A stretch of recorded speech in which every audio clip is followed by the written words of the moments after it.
नमस्कार दोस्तों, एग्ज़ाम सारथी YouTube channel में आप सभी का स्वागत है। दोस्तों, इस वीडियो में हम देखेंगे कि राजस्थान की सरकारी भर्ती प्रक्रियाओं में किस तरीके से बड़े स्तर पर भ्रष्टाचार हो रहा है। दोस्तों, इस भ्रष्टाचार को समझने के लिए हमें पिछले 2-3 साल से जो पूरा प्रक्रम चल रहा है उसको समझना होगा। दोस्तों, आपने देखा होगा कि 2018 के बाद से लगातार अलग अलग जो भर्ती परीक्षाएं हुई हैं उनमें धांधली की बातें और आरोप सामने आए हैं। नकल के भी बहुत सारे किस्से और बहुत सारे प्रकरण सामने आए, लेकिन फाइनली उनमें हुआ क्या? किसी तरह की कोई कार्रवाई अभी तक किसी भी नकल के संबंध में या किसी पेपर लीक पेपर आउट के संबंध में कोई भी एक्शन देखने को नहीं मिला। तो इसका सीधा सीधा अर्थ यही है कि जो भर्ती प्रक्रियाएं कराने वाली संस्थाएं हैं वहीं इस पूरे भ्रष्टाचार में सम्मिलित है, और इसके पीछे बहुत सारे रीज़न भी हैं। दोस्तों, आपने देखा होगा कि पिछले कई सालों से जो भर्तियां हो रही है, ख़ास तौर पर 2018 में जो भर्तियां हुई उनकी जो कंप्लीट प्रक्रिया है वो संदेह के घेरे में आई। बहुत सारी भर्ती परीक्षाओं में पेपर लीक हुए, पेपर आउट तक भी हो गए। कई कई भर्ती प्रक्रियाओं में परीक्षा का पेपर एक एक दिन पहले तक आउट हो गया या लीक हो गया, नकल गिरोह तक पहुंच गए, या कुछ लिमिटेड या कह सकते हैं एक स्पेसिफिक जो आप कह सकते हैं कैटेगरी के जो लोग हैं उन तक वो पेपर पहुंच गया किसी न किसी माध्यम से। तो बहुत सारे पेपर कैंसिल भी हुए, दोबारा भी हुए, लेकिन ज़्यादातर भर्तियों में फाइनल रिजल्ट तक यानी नियुक्ति तक भी भ्रष्टाचार के आरोप लगे हैं। एलडीसी 2018 हो, आरएस 2018 में इंटरव्यू में धांधली होने के बड़े आरोप लगे थे और बहुत सारे सबूत भी पब्लिक डोमेन में आए, लेकिन किसी तरह की कोई कार्रवाई नहीं हुई। न्यायपालिका के द्वारा भी किसी तरह का कोई हस्तक्षेप नहीं हुआ। यहाँ तक कि जो याचिकाएं न्यायपालिका में डाली गई उनको भी खारिज कर दिया गया और एक तरीके से सारे जो आरोप हैं उनको निराधार बता दिया गया। हालांकि बहुत सारे सबूत पब्लिक डोमेन में थे, उसके बावजूद उनको कोई महत्व नहीं दिया गया और राजनीतिक तौर पर भी बहुत ज़्यादा विरोध नहीं देखने को मिला। रीट 2018 की बात करें, एलडीसी 2018 की बात करें, आरएस 2018 की बात करें, तो इनकी जो बाद की पूरी प्रक्रिया है नियुक्ति तक, उनमें जम करके भ्रष्टाचार हुआ है। चाहे फर्जी डिग्री का हो, फर्जी मार्कशीट या कुछ भी इस तरह का फर्जीवाड़ा किया गया हो, तो उन पर कोई कार्रवाई नहीं हुई। और जो नकल गिरोह पकड़े भी गए थे, कुछ अभ्यर्थी पकड़े भी गए थे, उन पर भी कोई कार्रवाई देखने को नहीं मिली। दोस्तों, अब बात करेंगे कि ये जो एग्ज़ाम सेंटर दूर दिए जा रहे हैं पिछले 2-3 सालों से, इससे क्या नकल रुकती है? जैसा कि आपने रीट 2021 में अभी देखा कि कैंडिडेट्स के जो सेंटर्स हैं वो 300, 400, 500 किलोमीटर दूर रखे गए। उसके बावजूद भी रीट 2021 में जम करके भ्रष्टाचार हुआ, पेपर लीक भी हुआ, पेपर एक तरीके से आउट भी हुआ। कई जगह ये आरोप लग रहे हैं कि जो नकल गिरोह हैं उनके पास एक दिन पहले तक पेपर आ चुका था। तो आप समझ सकते हैं कि किस स्तर पर उसमें भ्रष्टाचार हुआ था। और बहुत सारे पॉलिटिकल लोग जो हैं उन्होंने भी ये आरोप लगाए हैं कि जो बोर्ड जो है भर्ती प्रक्रिया कराने वाला, रीट का जो एग्ज़ाम कराने वाला बोर्ड था, उसने ही इस पेपर लीक में उसकी महत्वपूर्ण भूमिका थी और वो खुद ही सम्मिलित थे। उसके जो अधिकारी हैं, बोर्ड के अधिकारी हैं, वो खुद ही सम्मिलित थे, यानी जो एग्ज़ाम करवा रहे हैं, जो भर्ती करवा रहे हैं, वो खुद ही सम्मिलित थे। तो रीट 2018-21 में ऐसा हुआ। एसआई के एग्ज़ाम में आपने देखा कि पेपर लीक की बात हुई और बहुत सारी अनियमितताएं देखने को मिली। ये प्रक्रिया एक लगातार क्रम में चल रही है, हर भर्ती प्रक्रिया में लगभग यही देखने को मिल रहा है। अब पटवारी का एग्ज़ाम है 23-24 अक्टूबर को, 27 अक्टूबर को आरएस प्री का एग्ज़ाम है और अभी से बहुत सारे कैंडिडेट्स ऐसा दावा कर रहे हैं कि इनमें पेपर लीक होने की संभावना है और पेपर होगा ही होगा। बहुत सारे पॉलिटिकल व्यूज़ भी आने लग गए हैं। तो पेपर लीक होने की बात इसलिए कही जा रही है क्योंकि रीट 2021 में भी कैंडिडेट्स को पहले ये प्रलोभन दिया गया था कि आप अगर एक अमाउंट पे करते हैं तो आपको रीट में पास करवा दिया जाएगा।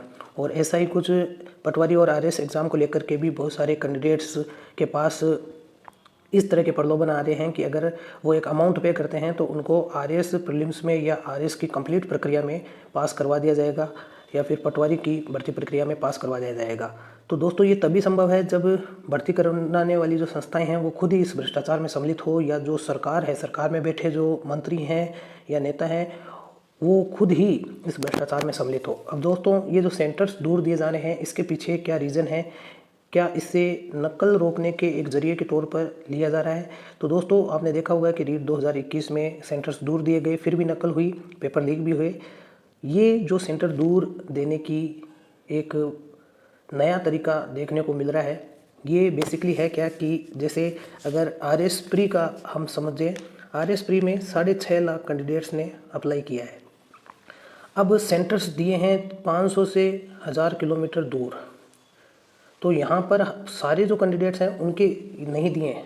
10% कैंडिडेट्स या ऐसे हो सकते हैं, 10% से कम या 10% के आसपास कैंडिडेट ऐसे हो सकते हैं जिनके सेंटर्स उनके गृह जिले में या संभाग में हैं महिला अभ्यर्थियों के साथ ही। तो ऐसे कैंडिडेट्स भी 10% है। 90% कैंडिडेट्स जो हैं उनका सेंटर जो है वो 500 से 1000 किलोमीटर दूर दिया गया है। बहुत सारे कैंडिडेट्स हैं जिन्होंने सोशल मीडिया पर हमारे वीडियोस में कमेंट करके भी बताया है और ट्वीट्स के माध्यम से भी बताया है कि जैसे किसी का अगर श्रीगंगानगर होम डिस्ट्रिक्ट है तो उनको डूंगरपुर जो एकदम साउथ में है, डूंगरपुर का सेंटर दिया गया है। किसी को झालावाड़ का सेंटर दिया है, झालावाड़ वाले को बीकानेर का सेंटर दिया है। तो इस तरीके से सेंटर दिए हैं जहाँ तक डायरेक्ट कोई यातायात की सुविधा भी नहीं है। तो इसके पीछे रीज़न क्या है दोस्तों? सेंटर्स दूर देने से क्या नकल नहीं होगी? क्योंकि पेपर जो लीक होना है वो अभ्यर्थियों के कहीं होने या दूसरी सेंटर पर होने से कोई फ़र्क नहीं पड़ता है। हाँ, गृह जिले में होने पर थोड़ा बहुत नकल होने के चांस रहते हैं, लेकिन अगर सेंटर्स दूर दिए जाते हैं तो क्या अभ्यर्थी नकल कर सकते हैं? दोस्तों, नकल तभी होगी जब पेपर लीक होगा, और पेपर लीक तभी हो सकता है जब बोर्ड या आयोग, ये जो एग्ज़ाम कराने वाली एजेंसीज़ हैं, ये खुद ही इस प्रक्रिया में सम्मिलित हों या इन पर जो इनके ऊपर बैठे जो अधिकारी हैं उनके द्वारा कोई ना कोई भ्रष्टाचार किया जा रहा हो। तो दोस्तों, सेंटर दूर देने का अर्थ ये है कि ये जो 6.5 लाख कैंडिडेट्स हैं इनमें से 2 लाख कैंडिडेट्स तो वैसे भी अपीयर नहीं होने वाले थे, लेकिन अगर सेंटर्स इतने दूर दिए गए हैं तो आप मान के चलें कि 2 लाख और कैंडिडेट्स जो हैं एग्ज़ाम में अपीयर नहीं होंगे, तो लगभग 2 से 2.5 लाख के बीच में कैंडिडेट्स अपीयर होंगे। वो भी बहुत मुश्किल है कि इतने कैंडिडेट्स अपीयर होंगे या नहीं होंगे। 2 लाख अगर कैंडिडेट्स हम मान के चलें तो वो अपीयर होंगे एग्ज़ाम में, तो कुल मिलाकर के कोशिशें की जाती है कि कम से कम कैंडिडेट्स अपीयर हों। और सेंटर्स इस तरीके के प्राइवेट सेंटर्स दिए जा रहे हैं दोस्तों, पिछले 2-3 सालों से इस तरीके के प्राइवेट सेंटर्स दिए जा रहे हैं जो कि सरकार में बैठे नेताओं या मंत्रियों विधायकों इनके जो है संपर्क वाले सेंटर्स दिए जा रहे हैं, प्राइवेट सेंटर्स दिए जा रहे हैं। उनके पारिवारिक या रिश्तेदारी में, रिलेटिव में जो लोग हैं उनके सेंटर्स दिए जा रहे हैं और उन सेंटर्स पर जमकर पेपर लीक हो रहा है, नकल करवाई जा रही है। तो ये तरीका अपनाया गया है कि जब सेंटर्स दूर दूर दिए जाएंगे तो कैंडिडेट्स कम अपीयर होंगे। तो कुछ सेंटर्स ऐसे चुने जाते हैं, हर एक ज़िले में लगभग या हर एक संभाग में एक सेंटर ऐसा चुना जा रहा है जिसमें जो नेता हैं, मंत्री वगैरह हैं या जिनको भी भ्रष्टाचार करना है, जिनको कि भ्रष्टाचार करके पास कराना है, उनको उसमें एग्ज़ाम सेंटर दिया जा रहा है। उनके जो रोल नंबर है या आप कह सकते हैं वो जब फॉर्म अप्लाई किया था, रजिस्ट्रेशन नंबर जो मिलता है, तो तब फ़ोन नंबर जिन्होंने अपना फ़ोन नंबर जो सबमिट करते हैं तो उस फ़ोन नंबर के अकॉर्डिंग भी ये तय किया जाता है कि इन कैंडिडेट्स को सेंटर जो जिनको की नकल करवानी है या जिनको पास करवाना है किसी तरीके से, उनको वो सेंटर्स अलॉट किए जाते हैं। और जब ये मुद्दा छाया रहता है कि सेंटर्स दूर हैं, इस बीच में धीरे से जो होते हैं, जो इनके खुद के जो कैंडिडेट्स होते हैं जिनको कि क्वालिफाई करवाना होता है, उनको इन सेंटर्स पर अच्छे तरीके से नकल वगैरह करवा करके पास करवा दिया जाता है। और ऐसा पूरा जो एक सिस्टम निकल कर के सामने आया है, बहुत सारे लोगों ने ऐसा दावा किया है कि इस तरीके से पूरी प्रक्रिया चल रही है। रीट में भी यही हुआ। कुछ सेंटर्स ऐसे बनाए गए थे, प्राइवेट सेंटर्स थे, जिनको कि जानबूझ करके उन सेंटर्स पर कैंडिडेट्स को नकल करवाई गई। और वो कैंडिडेट्स केवल वही थे जो पहले से जिनका चेक या जेक के माध्यम से जो जुड़े हुए थे, उनके रजिस्ट्रेशन नंबर के अकॉर्डिंग उनको सेंटर्स अलग अलग दिए गए। तो इस तरीके से पूरा जो है रीट की प्रक्रिया में भ्रष्टाचार हुआ। और ऐसा ही राजस्थान की अन्य भर्तियों में भी देखने को मिल रहा है।